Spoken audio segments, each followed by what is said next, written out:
Hello, hello, Scorpio Collective, Sun, Moon, and Rising. Ako po si James. Kamusta po kayong lahat? And welcome po sa James Tarot PH. Diretso na po tayo sa inyong weekly reading for June 1 to June 8. So Scorpio, kunin mo lang yung mga resonate kaha and leave the rest. Yung pong iba impormasyon ay para po sa ibang Scorpio yun. Kaya relax ka lang, enjoy our reading for today, and use your intuition para makuha mo yung akmang messages na kalob sa iyo ng iyong spirit guides sa ating reading for today. So Scorpio, thank you again for all of your donations po ha, at saka po sa mga hindi nag-skip ng ads. Thank you again for all of your generosity, kindness po every time na meron po tayong reading for Scorpio dito po sa James Tarot PH. So thank you again for not skipping the ads. So Scorpio, ano ang dapat mong abangan this June 1 to 8? Inhale and exhale. At the center of your reading you have the Devil card. Interesting. In the area of what you want, you have the Queen of Pentacles. In the area of what you need, you have the Wheel of Fortune. Lovely, lovely, lovely. In the area of what's affecting your current energy, you have the Emperor card. In the area of your near future, meron kang Knight of Wands. Good news coming to you in the near future. Congratulations. In the area of your challenge this week, meron kang 8 of Cups. Lovely, lovely. In the area of your fortune, wow, may 10 of Cups ka. Happily ever after card.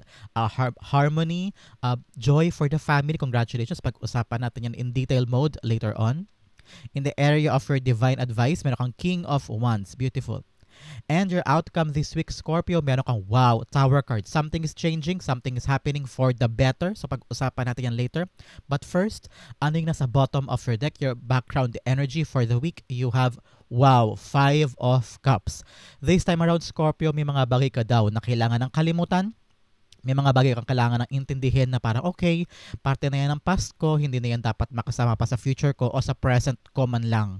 Parang sinasabi ni Spirit Guides, itong mga taong ito, itong mga bagay na to, itong sitwasyon na ito, itong trabaho na parang medyo nakabitin ka pa rin o parang pinanghahawakan mo pa rin pero kailangan mo nang i-let go because wala na talaga eh. Wala ka na mapipiga dyan. It's all in the past. Kailangan na mag-move on. Hindi mo na siya madadala pa sa present mo and moving forward to the future.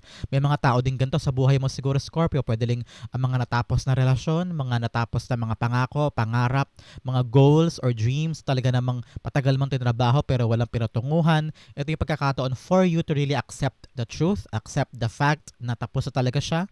At ibang bagay na ngayon ang kailangan mong harapin with the 2 of Cups here.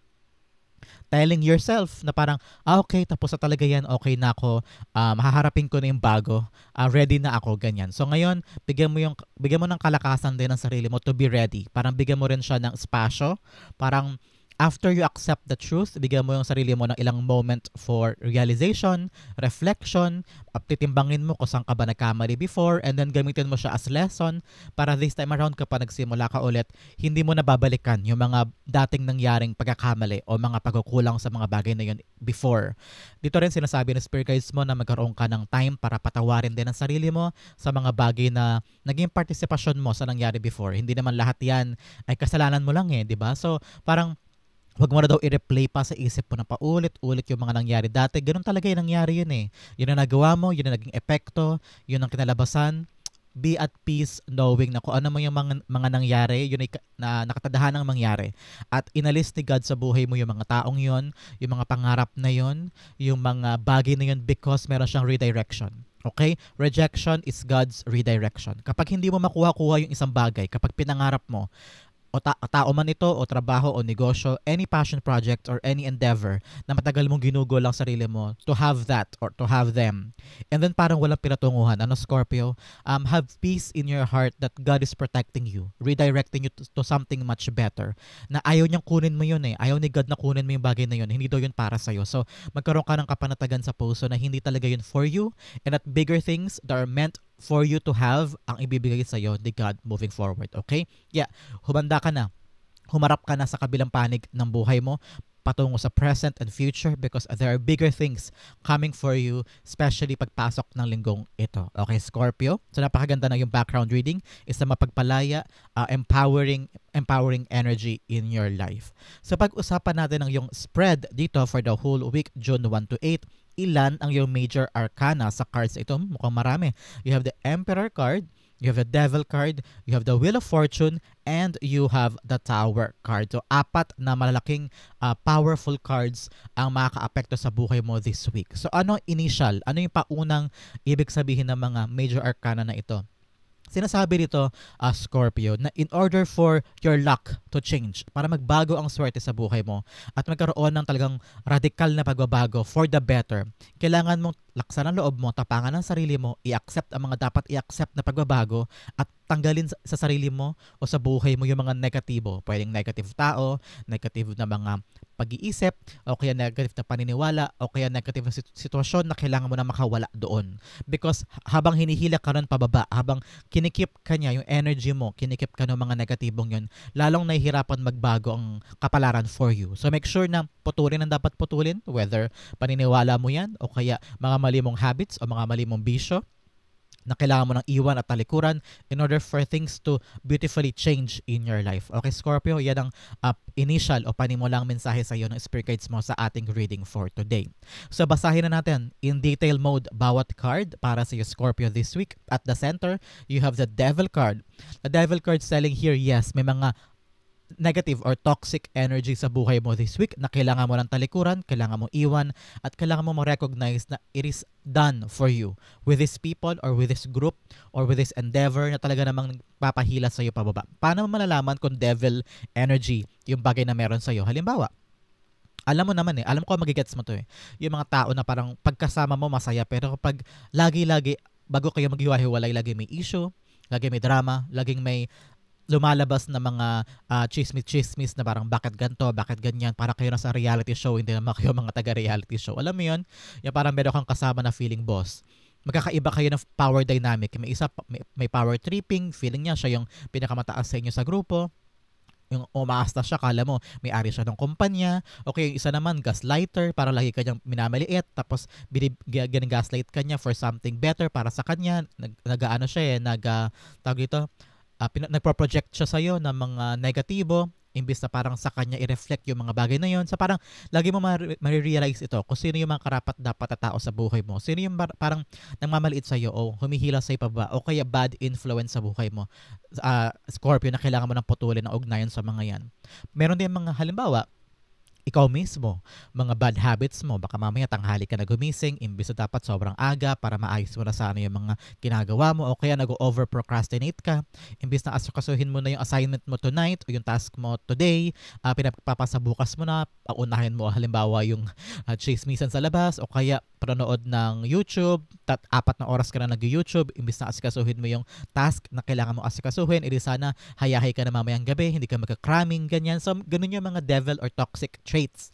Pwede rin yung mga maling paniniwala mo sa sarili mo, kasi halimbawa, naniniwala ka na mahina ka o naniniwala ka na hindi mo kakayanin, o kaya pag wag na ako mag-apply doon kasi hindi naman ako matatanggap, kasi hindi naman ako kagalingan, o kaya hindi naman pasok yung credentials ko sa hinihiling nila, ganyan. Wag na lang. So parang isa yun sa mga toxic traits, Scorpio, yung panliliit mo sa sarili mo at pinapangunahan mo yung sitwasyon at hindi ka na gumagawa ng improvement because you're very, very much afraid at pinapangunahan mo yung sitwasyon. Isa rin yan sa mga toxic traits. Pwede rin mga bisyo mo, nagsusugal ka ba, Scorpio?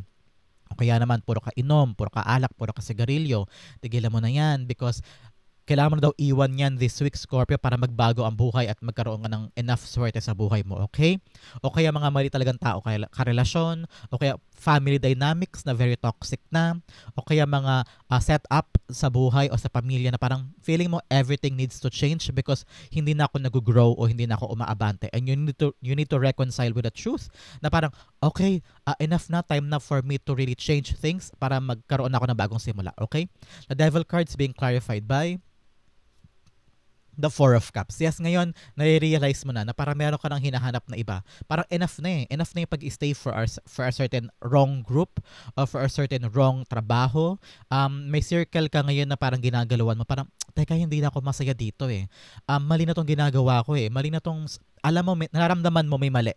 Nararamdaman mo na parang, teka, parang something is missing in my life na kailangan ko itama, kailangan ko i-correct. Parang nagigising ka bigla sa katotohanan na meron kang fourth cup na gustong atupagin o fourth cup na gustong marating. Parang tama na yung pag banding sa mga barkada ko, parang wala pala ako pinapatunguhan. Umuwi ako ng madaling araw, nagigising ako ng tanghali, parang wala pala ako na-achieve kapag kasama ko sila. So ngayon parang hinahanap na ng puso at damdamin mo yung katiwasayan saka purpose. This time around parang iniisip mo, why not mag-apply na kaya akong trabaho? Baka ngayon kailangan ko nang itayo yung negosyong gusto ko. Parang kailangan ko na magseryoso this time. Yan. For some, nakita ko dito na alam mo na kapag nawala ito mga ito, mas magiging focused ka sa mga bagay na gusto mong mamithi this week. Na parang ngayon, kapag nakawala ka sa trabahong ito, kapag nawala ka sa grupo na ito o sa lugar na ito, feeling mo makakaroon ka ng direksyon. Kasi talaga namang napakabigat nitong energy na ito at you need to really move on and find your fourth cup o find yung mga bagay na totoong minimithi mo sa buhay mo, okay? In the area, kasi parang naramdaman ko Scorpio, pumasok lang bigla yung download sa parang they are giving you the distraction. Nadidistract ka sa yung true purpose, kaya hindi umaalago-alago yung mga bagay-bagay, kaya hindi mo makuha yung mga dapat na para sa'yo because nadidistract ka with these people. Baka lumalabas sila as magagandang mga bagay, sobrang saya, sobrang bonding, nadidistract ka at hindi ka nakapag-focus sa mga bagay na kailangan pag-focusan, okay? In the area of what you want, you have the Queen of Pentacles here. Gusto mo ng kapirahan this time. Siguro parang gusto mo na magtino yung money matters sa buhay mo. Kaya ngayon, naghahangad ka ng isang opportunity, pwedeng gusto mo magkaroon na ng isang solid na negosyo o kaya solid na trabaho, naghahanap-hanap ka na ng mga trabaho na may regular ka doon o kaya maayos yung pasweldo, maayos yung boss, maganda yung reputasyon ng kumpanya, gusto mo na ng may benefits para for the next 2 years, meron kang aasahang pera, ganyan. So ngayon, parang tinutuwid mo yung landas mo, Scorpio, this week. That's what I'm hearing. Na parang gusto mo mag-focus sa isang endeavor, whether a passion project ito o kaya gusto mo mag-focus sa pagluluto this time o kaya magaling ka mag-hobby, gusto mo mag-focus bilang mag-hobby para makabenta ka mas maraming product, ganyan. So ngayon, magiging busy ka. Gusto mo maging busy, gusto mo maging productive na, iwan na yung past kasi parang feeling mo nagsayang ka ng oras sa mga taong yan, sa mga sitwasyon na yan, sa mga hinahabol-habol mo dati. Ngayon parang na-realize mo you have to create something for yourself para magkaroon ka ng abundant money, abundant resources na hindi ka na kailangang umasa sa ibang tao in the near future. So I'm happy for you because you're changing the routine in your life, you're changing yung mga bagay na minimithi mo. Parang ngayon na-realize mo, ano ba yung mahalaga? Ano ba yung valuable sa akin na dapat kong pahalagahan more than anything in my life? Ngayon, ready ka na to move on and chase mo to because kapirahan mo ito eh. Ito yung mapapakinabangan mo for a very long time. So ito dapat ang iyong habulin, ito dapat ang paglaanan mo ng oras, pera, atensyon at pagod more than anything na parang marirealize mo, less pala yun. Hindi pala yun mahalaga for me. Hindi pala yun worth it. Ito ang worth it. Itong bagay na ito na gusto kong habulin, gusto kong abutin. Okay? The Queen of Pentacles being clarified by the Knight of Pentacles. Yes, ngayon, nagkaplano-plano ka na. Medyo konkreto na sa isip mo, nararamdaman ko yun, medyo konkreto na sa isip mo na okay, ito yung initial kong hakbang, ito yung gagawin ko. Meron ka ng malinaw na plano sa isip mo. Kaya lang parang walang pag-alagwa sa'yo kasi hindi pa ganoon ka sure. Scorpio, may plano ka na eh. Nakikita mo na kung anong gusto mong gawin pero hindi ka pa humahakbang. Maybe because medyo may takot pa, may alinlangan pa o hindi pa ganoon ka-sure yung pupuntahan o yung gagawin. Kaya ngayon, nakita ko talaga, maganda naman na, Scorpio, na meron ka initial plan, pero kang gustong gawin, pero kang gustong tumbukin at talagang binibigyan mo to ng halaga this time at nakikita mo yung importansya niya. Kaya parang you're making this a top priority in your life. Pero nakita ko sa'yo, isang hakbang na lang. Yes, initial hakbang from your part at iikot na ang swerte sa'yo. Especially here with the Wheel of Fortune. Si Wheel of Fortune, card of swerte. Card of abundance. Card of pera. Pero si Wheel of Fortune ay energy ito eh. Iikot ang energy ng pera sa'yo kapag humakbang ka na. Kaya karaniwan si Wheel of Fortune, ang manifestation sa kanya ay action. Kailangan may action palagi. Hindi pwedeng hahayaan mo lang na umikot to. Kasi pag umikot itong roleta na to, hihinto yan. Kapag meron siya, kinakailangan niya ng energy of motion. Kailangan patuloy kang umiikot, patuloy kang umaandar, patuloy kang lumalaban, patuloy kang humahakbang para patuloy na umikot ang fortune sa'yo. Tingnan mo yung mga mayayaman na. Kahit mayaman na sila, kahit pa rin sila ng kayod sa trabaho. Hindi dahil sa kailangan pantayan yung means at saka sa mga expenses because they know na kapag huminto sila, baka huminto din yung pag-ikot ng kaperahan nila. At ganoon din tayong mga masa, di ba? Tayong mga living paycheck to paycheck o kaya araw-araw na nagkatrabaho tayong mga masa. Kailangan din nating isipin yung ganong mentality na we need to work every day. We need to work our butt off just to make sure na patuloy na umiikot ang swerte sa atin. I know, nakakapagod. Minsan parang feeling mo unfair kasi sobrang binibigay mong effort while the higher ups are earning more. Pero nakita ko na our hard work pays off in due time. Sa ngayon, Scorpio, kailangan talaga ilaban mo yung mga pagbabago sa buhay mo. You need to face talaga sa future para patuloy na umikot ang swerte na ito. I'm hearing na this time around, huwag mo daw hindian ang isang alok. Meron daw inaalok sa'yo ng mga nakaraan na parang hinihindian mo kasi hindi yun yung pangarap mong gawin o hindi yun nakikita mong gagawin mo for the next 2 years, next 5 years kasi parang feeling mo hindi ikaw yun. Pero naririnig ko merong isang alok o may isang offer na hinihindian mo, tinatalikuran mo because you're still focusing on the past or an endeavor na tinutumbok mo. Pero ngayon nakita ko na parang i-embrace mo daw yung certain alok sa'yo because yun ang magbibigay sa'yo ng additional swerte, okay? The Wheel of Fortune is being clarified by the Hanged Man. Yes, ngayon, sabi talaga ng spirit guides mo, para hindi ka na ma-delay, para hindi ka na ma-stuck. Kasi the Hanged Man is a very stuck energy. May delay talaga siya. Para daw hindi ma-delay na itong mga bagay na gusto mong simulan, kailangan mo talagang umaksyon at i-embrace ang swerte, i-embrace ang energy of luck sa buhay mo. Paano i-embrace yan? Nakita ko dito na kailangan think positively. Huwag mo laging isipin na yung bagong endeavor, bagong mong sisimulan, ay parang laging problema. Halimbawa, katrabaho ka sa office, bigayan ka ng task ni boss. Ano ba yan? May task na naman. Ayoko niyan. Ba't lagi na sa akin binibigay ganyan. So parang ikaw naging humina yung iyong performance. Napansin nyo ni boss, ibinigay tuloy yung task sa ibang coworker mo. Biga tuloy karoon si boss ng initial thought of you na parang, uy, si Scorpio, napakatabad naman pala nito. Ang na-promote tuloy next 5 months, itong si coworker mo na tumanggap ng task at talagang naging maganda yung performance niya. So sinasabi ni Spirit Guides na wag mo laging titignan yung task as a problem. Lagi mo siyang tignan as an opportunity para maiangat mo ang sarili mo moving forward. Minsan sa ngayon, kailangan talaga ng hard work, kailangan pagsikapan, kailangan paghirapan. Kasi yung resulta niyan, yung earnings yan, hindi naman ngayon eh. Pwedeng next month, pwedeng next year. So ngayon, kailangan pagkamal ng maraming hard work and performance-based mo, Scorpio, para patuloy na umikot ang swerte in your favor at hindi ka na ma-stuck at hindi na mag-delay yung swerte for you. Okay? In the area of what's affecting your current energy, you have the Emperor card. Ngayon, nakikita ko dito may kalakasan na in your part because Emperor card is someone talaga na doer to eh. Pag napansin niya o meron siya na-realize na mali, gagawan niya na aksyon, hindi siya magdadalawang isip, magiging matalino siya sa pag-iisip ng paraan. Wais ito, si Emperor. Hindi siya action, hindi siya magkasalita, hindi siya kikilos nang hindi pinag-iisipan because hindi siya mahinang leader. Hindi siya padalos-dalos na leader. Kahit may mag-provoke sa kanya, hindi niya agad lalabanan, pag-iisipan niya muna at saka aalamin niya yung taktika niya para ma-approach niya ng tama yung problema at saka yung kalaban. At gano'n yung nakikita ko sa'yo dito. Alam mo na kung ano yung mga tao, sitwasyon, bagay, or endeavor sa life mo na kailangan putulin, kailangan pigilan, kailangan ayusin. At ang kailangan to, alam mo, Scorpio, ng disiplina. Disiplina in your part. Kung meron kang mga bisyo na kailangan ng iwasan, mga tao na kailangang iwan, mga endeavor na kailangan ng putulin, mga pangarap na kailangan ng iwanan in the past and tell yourself na it's enough. Requires yan ng discipline. Disiplina na hindi na bumalik sa kanila. Disiplina na hindi na panghawakan yung mga bagay na dapat mong i-let go. Disiplina na talagang kalimutan ang mga bisyo, ang mga self-limiting thoughts, mga maling paniniwala. Kailangan to ng malinaw, everyday, consistent discipline in your part para magawa mo yung tamang hakbang moving forward. Okay? The Emperor cards being clarified by the Hermit card, yes. Ang tinatawag talaga nito, Scorpio, yung sarili mo eh. Soul searching ito eh.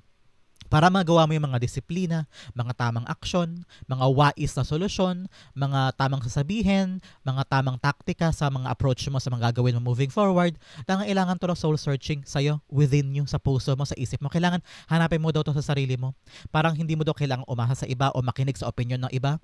Parang kailangan mo daw minsan mag-isa, meditate, and think properly. Kapag nakapag-isip ka na, saka ka makakapaggawa ng isang tamang hakbang. Pag malinaw sa isip mo na, wala ng takot, wala ng kaba, walang confusion, walang ibang outside noise na humaharang o nagdidikta sa'yo, saka mo may isip at mahanap ang tamang sagot moving forward. Okay? Kaya kailangan talagang disiplina sa'yo this week, okay? In the area of your future, meron ka namang Knight of Wands. Wow, good news. Parating sa'yo yung good news telling you na, uy, Scorpio, meron ka ng bagong trabaho. Once na ngayon, hahakbang ka na sa panibago, maghahanap ka na siguro ng kapalaran mo, ng stable job, stable money, stable na pagkakakitaan, stable na negosyo, o stable na pagkakaabalahan na talaga mang solid na parang maitatanim mo yung sarili mo doon at doon lalago at pagkakaabalahan mo for a very long time. I'm seeing you, Knight of Once in the near future, there will be a good energy, good news coming to you, telling you na parang, uy, okay na, solid na yung trabaho, sa'yo na yun. Okay na, natatawagan na namin, makakalarga ka na, sayo na yung bagay na ito. So, merong paggalaw And I'm seeing you very, very excited. Yayakapin mo to ng buong puso at hindi ka papapigil. Yan nakita ko sa'yo. Na you're now understanding life. Parang, okay, ito pala talaga yung para sa akin. Kasi parang naramdaman mo, ang bilis eh. May paggaan eh. May quick motion, may quick movement. And nobody can stop you. Nobody can talaga pipigil sa'yo para makuha yan. At ngayon, pag naramdaman mo sa sarili mo na ito yung silakbo ng damdamin na parang gagawin ko to, hindi ako panghihinaan ng loob. Pag naramdaman mo yung parang walang takot, walang panghihina, walang alinlangan, ibig sabihin para sa iyo yun, Scorpio. Because binibigyan ka ng enough energy ng yung spirit guides, ni universe, ni God, ng kalakasan para kayanin yung mga bagay na gusto mong tahakin sa buhay moving forward. So congratulations, because there will be a good news coming to you, embracing a new endeavor, a new opportunity na babago sa buhay mo. At dito ka magiging masaya, especially kadikit siya ng family card na 10 of Cups, na parang itong sisimulan mo, itong tatahakin mo lang sa sobrang excited ka, sobrang saya mo, sobrang energetic mo, will make you and your family so happy. May spread mo sa kanila yung abundance, swerte, stability of life. I'm hearing ngayon parang magkakaroon ka ng opportunity para mabayaran na yung bahay, mabili na yung property, mabili na yung bahay, mapagawa na yung mga dapat mapagawa, mapag-aral sa school yung mga anak. Magkakaroon ka na ngayon ng oportunidad na gawin yun. Congratulations, Scorpio. Knight of Wands being clarified by the Two of Swords. Yes, ngayon magkakaroon ka na talaga ng idea or a concrete and decisive phase in your life na alam mo na kung ano yung mga dapat na gusto mong piliin. Para nakita ko dito, Scorpio, na hindi ka na papapigil sa mga bagay na gusto mo. Hindi ka na magkakaroon alinlangan sa mga bagay na gusto mong piliin sa buhay mo moving forward.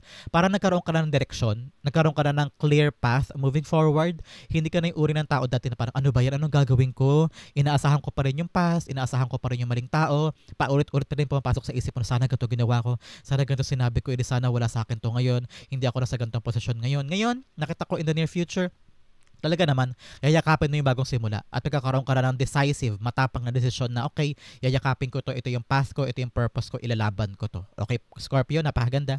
In the area of your challenge this week, nakikita ko dito na it's either mag-stay ka pa o walking away. Nandun ka pa sa area na to, Scorpio, this time around, June 1 to 8. Yung challenge sa'yo, yung transition, away from mga bagay na iiwanan mo na. Pwedeng iiwanan mo ng relasyon, iiwanan mong pamilya, iiwanan mong work, iiwanan mong endeavor, iiwanan mong pangarap. Mahirap ito, kasi hindi to madali. Kasi minahal mo yung mga bagay na yan eh. Minahal mo to mga taong ito for a very long time. And walking away and choosing yourself, choosing another thing for your future, ay mahirap. Kasi minsan nakikita ko dito na para mag-isa ka lang nagagawin ito. Parang hindi lahat ng tao sa paligid mo ay sinusuportahan ka sa gagawin mo na ito. Iniisip nila na baka selfish ka. Iniisip nila na baka deluded ka sa iyong pangarap o sa mga bagay na gusto mo simulan. Okay lang yan. Kung feeling mo na mag-isa ka lang nagagawin ito, kayanin mo mag-isa. Kasi kung naniniwala ka naman na maganda ang handog ito in the near future, gawin mo, Scorpio. Huwag kang matakot to try something new. Huwag kang matakot na gawin to mag-isa. At huwag kang matakot sa promise ng future mo. Nakita ko dito na it's gonna be very, very hard for you to transition from one place to the other, from one job to the other, from one love life to the other. O parang transition from relationship to singlehood. Ngayon parang yakapin mo daw ang pagbabago because a change is here in your outcome and that will give you the satisfaction. Parang worth it ang lahat. Kaya ilaban mo na. Huwag mong katakutan ng pagbabago and choose yourself, walk away if you need, walk to something beautiful and new sa buhay mo kahit unfamiliar, kahit hindi sigurado, kahit unsure. Alam mo sa buhay mo na kailangan na talaga ng pagbabago. The 8 of Cups being clarified by the 5 of Pentacles. Yes, struggle talaga ito sa'yo. Nag-struggle ka sa transition na to. Probably mag-isa ka nga lang, walang tumutulong, walang sumusuporta. Iniisip mo na baka hindi enough yung pera mo this time o kaya walang-wala ka ngayon, kaya sa pagbago o pagbabago sa buhay mo, sa pag-travel o kaya pagpunta from one point to the other, talagang hirap na hirap pero daanan mo lang ito, Scorpio. Harapin mo yung bagong simula, lagi mo isipin yung goal. Ano ba yung goal? Para saan? Para kanino? Kung ginagawa ko, nahihirapan ako ngayon, okay lang because. Ano yung because? Duktungan mo yung because, Scorpio. Because para sa mga ko, because para sa future ko, because para makabili ako ng bahay, because para mapag-graduate sa college si Bunso, because gusto ko makaroon ako ng ipon, because kailangan kong bayaran yung bahay sa Pilipinas, because kailangan kong bigyan ng gamot yung mga magulang ko. So, para saan ang paglayo? Para saan ang paghahanap ng mga bagong bagay? Yun ang kailangan mo lagpasan, yung struggle. And ngayon, daanan mo siya. Daanan mo yung transition because the good ending is here. Changing things for the better. Congratulations, Scorpio. Kaya daanan mo lang yan. Huwag ka matakot, okay? In the area of your fortune, you have the 10 of Cups. 10 of Cups is the luckiest, happiest card for me. So, since sa area siya ng fortune, nakikita ko talaga dito na for the family. for the family. Ngayon, makikita mo na yung trabaho o endeavor o passion project mo na ikakatuwa mo na parang hindi mo kailangan mag-settle for less o hindi mo kailangan magkompromiso yung kaligayahan mo o yung family life mo para lang sa pangarap na ito o sa trabaho na ito. Ngayon, nakita ko na magkakaroon ka ng trabaho, magkakaroon ka ng endeavor o project o pagkakaabalahan na magiging masaya ka, na magiging masaya din ng family mo, na hindi mo kailangang isakripisyo ang isang bagay para lang magawa yung isang pangarap. Nakita mo yun, alam mo yun, naintindihan mo yun na parang magkakaroon ka ng trabaho na uuwi ka ng maaga. O kaya magkakaroon ka pa ng maraming quality time for the family. Tapos, napaprovide mo pa sa kanila yung pangangailangan nila kesa sa dating trabaho o kesa sa dating pinagkakaabalahan mo. Ngayon, parang masaya na kayo, kompleto kayo, nabibigay mo yung sa kanila yung mga needs nila, nakakaipon ka din. Tapos, okay naman yung work, maayos yung boss, maayos yung workmates, maayos yung travel time. So, parang ngayon, kakaroon ka talaga ng kaligayahan at kasaganaan for the family. So, congratulations, Scorpio. Ten of Cups being clarified by the Seven of Swords. Yes, nakita ko talaga dito na may mga action ka o tactic o mga strategy ka this time around na parang ikaw mismo ang nag-isip ng paraan. Kung dati, gano'n kang lumang trabaho na nagkakasya ka doon, hinahayaan mo lang na maliitin ka, hinahayaan mo lang na malugmok ka doon because wala ka magawa eh. Yun yung trabaho, yun yung pera eh. Parang guaranteed job yun eh, guaranteed na pera yun eh. Pero ngayon parang hindi ka na masaya eh with the devil card eh. Saka Emperor card, gusto mo ng pagbabago with the Five of Cups, gusto mo na mag-change for the better, gusto mo na mag-level up sa life, kaya inaksyonan mo eh. Ngayon meron kang tactics, meron kang mga strategy na ikaw mismo ang kumilos para makamit mo yung mga happily ever after dreams mo for your family. At ngayon nagbunga yung mga taktika mo, nagbunga yung mga move mo na kahit ikaw lang mag-isa ang gumagawa, ikaw lang mag-isa ang kumilos. Ngayon, na-realize mo na parang, na-prove mo sa mga tao sa paligid na tama yung desisyon ko, tama yung ginawa ko na umalis sa trabaho at magkaroon na lang ng negosyo, tama yung ginawa mo na umalis sa trabaho at maghanap ng ibang work, o tama yung ginawa mo na parang this time around ako naman, ganyan. So congratulations, Scorpio. Your hard work pays off, your strategy pays off for the stability and happy times for your family, okay?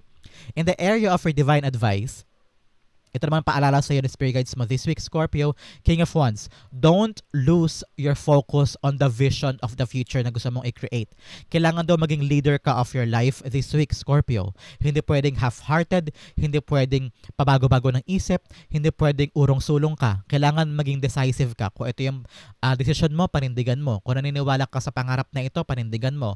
Kung naniniwala ka sa goal na to o sa decision na to, kailangan yun talaga ang paniniwala mo. Hindi pwedeng napipilitan ka lang, hindi pwedeng naimpluwensyahan ka lang nino man. Si King of Wands, ginagamit niya yung past niya bilang reminder sa kanya na okay, ito yung nangyari sa akin dati, hindi na ako babalik doon. Ito yung sinapit ko noon na failure, hindi ko na sasapitin yun, kaya kailangan kong tandaan ang mga ito. Especially moving forward sa haharapin mo in the future. Nakita ko dito, be an active player. Kailangan consistent ka sa trabaho mo. Hindi pwedeng ngayon gagawin mo, bukas hindi na. Sa isang buwan na, ganyan. Hindi pwedeng ganoon. Kailangan consistent at saka yung performance mo, dire-diretso para makamit mo yung goal mo, yung pangarap mo. Okay? Have discipline this time. The King of Wands being clarified by the Ten of Wands. Yes, para matanggal ang mga bigat sa puso mo o mga dalahin mo, mga pressure. Nakita ko talaga dito na dahan-dahan ka lang, relax ka lang, and trust yourself. Trust in the vision of your dreams. Ngayon, kailangan enjoy also the process. Daanan mo lang, wag mong masyadong bigatan, wag mong masyadong bigyan ng pressure ang sarili mo. You will go there. You will get there. Makukuha mo yung gusto mo. Basta magkaroon ka lang talaga ng focus. Kaya tanggalin mo yung enough pressure sa sarili mo. Tanggalin mo din yung sobrang anticipation and expectation sa mga bagay na gusto mong abutin. Dahan-dahan lang, relax ka lang. Everything will go at the proper time at makukuha mo yung para sa'yo. Basta ipakita mo lang kay universe, ipakita mo lang kay God na deserving ka by proving to them na gagawin mo araw-araw, sisipagan mo, magiging seryoso ka. Pero wag mo bigyan ng pressure ang sarili mo. Wag mo ring asahan na perfect na lalabas ang mga bagay-bagay. Let things go and let things flow, okay? Ay, yung outcome na napakaganda, pag-usapan natin later. But first, let's have additional messages from a divine. Ano yung karagdagan nilang mensahe para sa'yo this week na kailangan mong isipin, kailangan mong pahalagahan, kailangan mong i-take for as a tent pole or guidepost, okay? Unang-una, dagger, fear, worries, tense situation. Alisin mo daw yung mga fears mo, mga worries mo, yung mga tension sa'yo, especially with the changes in your life sa pasok sa bagong direksyon ng buhay mo. Okay lang yan, daanan mo lang, huwag ka masyadong mag-overthink. Everything will work out just fine, okay? Another message, you have firecracker, excitement. Yes, Tanggalin mo yung worries, dapat maging excited ka sa mga paparating. Yung mga bagong paparating, itrato mo yan as new opportunities to be better, to gain more, to earn more, okay? Another message, you have cup, you should accept valid criticism. Ito yan, with the King of Wands. Sa pag-pursue mo sa mga bagay na gusto mo, sa vision of the future, kailangan tumanggap ka rin ng mga puna, mga payo, mga kritisismo, kasi makakatulong sa yan moving forward, okay? Accept valid criticism. Another message, you have eagle, triumph over troubles, obstacle. Meron ka daw tagumpay na makukuha this week tungkol sa mga pinaglalaban mo at sa mga problema mo. Okay? Another message, you have throne, position of authority. Magkakaroon ka daw ng bagong posisyon o bagong trabaho o bagong opportunity, bagong pagkakaabalahan na ikaw mismo yung magiging leader niyan o punong abala sa bagay na yan. Okay. Another message, you have teapot, deep friendship with someone of the same sex. So magkakaroon ka daw na parang buddy-buddy o best friend na talaga namang pareho kayo ng paniniwala, jive kayo, okay kayo together. Okay. Both money or property through an inheritance, winning or windfall. Magkakaroon ka doon ng pera ngayon through manalo ka sa loto halimbawa o kaya inheritance, yung pamana o kaya talagang swerteng pera darating sa'yo this week. Another message, acts, forces working against you. So meron mga tao sa paligid mo na super nega, na parang haharangan ng mga bagay na gusto mo makamit, hayaan mo lang sila. Don't engage with that energy at gawin mo lang yung makakaya mo, focus lang on yourself, okay? Si God na ang bahala sa karma nila, okay? Another message, you have flag, do not be tempted to lower your standard. Like I said kanina, huwag ka mag-settle for less. Especially here with the Eight of Cups, kailangan mo mag-move forward, kailangan mo piliin ang sarili mo, kailangan mong humakbang paabante, okay? Don't settle for less, don't lower your standards. Another message, you have dark woman, dealings or relationship with a woman with a dark complexion or hair. Baka babae ito sa buhay mo na morena, na kailangan mong bigyang pansin. Baka siya yung taong humaharang sa mga gusto mo, o kaya siya yung taong kailangan mong ayusin ang relasyon mo, o kaya concern sa kanya para patuloy na umayos ang buhay mo moving forward. Okay? Ito ang area na kailangan mong pag-focus on this whole week, Scorpio. Meron kang failure. I understand that a mistake is only an opportunity to learn. So ito yun, yung past mo. Huwag mo laging isipin na yun nangyari before mangyayari ngayon. Huwag mo laging isipin na mag-fail ka. Isipin mo ngayong linggo, walang failure, only lessons. Walang failure. Lahat ng hakbang mo, lahat ng effort mo, may patutunguhan yan. Meron kang lesson na makukuha dyan. Meron kang matututunan sa bawat hakbang mo. Kaya huwag mong isipin na nag-fail ka, halimbawang hindi mo pa nararating o hindi pa nakukuha yung resulta o development ng gusto mo. Always believe that what yours is yours, and yung failure, hindi yan failure, lesson yan. At wala kang failure sa buhay. Ito mga iniwanan mo in the past, manatili yung paalala sa'yo para laging magawa ang tama. Kung merong mga aberya, ibig sabihin hindi pa ngayon. Kung merong mga delay, ibig sabihin hindi pa this time. So, gawin mo pa rin. Huwag kang huminto. Huwag kang paghinaan ng loob. Okay? Especially in your outcome. Napakaganda ng outcome mo. The Tower card. Things are changing fast in your life this week, Scorpio. May pagbabago, yakapin ang pagbabago. Tumulay ka. Yakapin mo yung changes. Don't force things. Don't control things. Ang para sa'yo, ang para sa'yo. Nakita ko dito na this time around, I'm seeing you. Nakikita mo na yung halaga. Alam mo, may nabasa akong quote last time na parang kapag daw yung isang tao pumapasok na sa higher version of yung self niya, yung nag-level up na siya, unti-unting nagbabago yung lahat. Parang unti-unting nawawala yung ganito, nakaka-aberya here and there because yung crumbling, nag-crumble daw yung mga bagay sa buhay mo na hindi na mahalaga. Isa daw yun sa mga senyales na you're now manifesting the good life.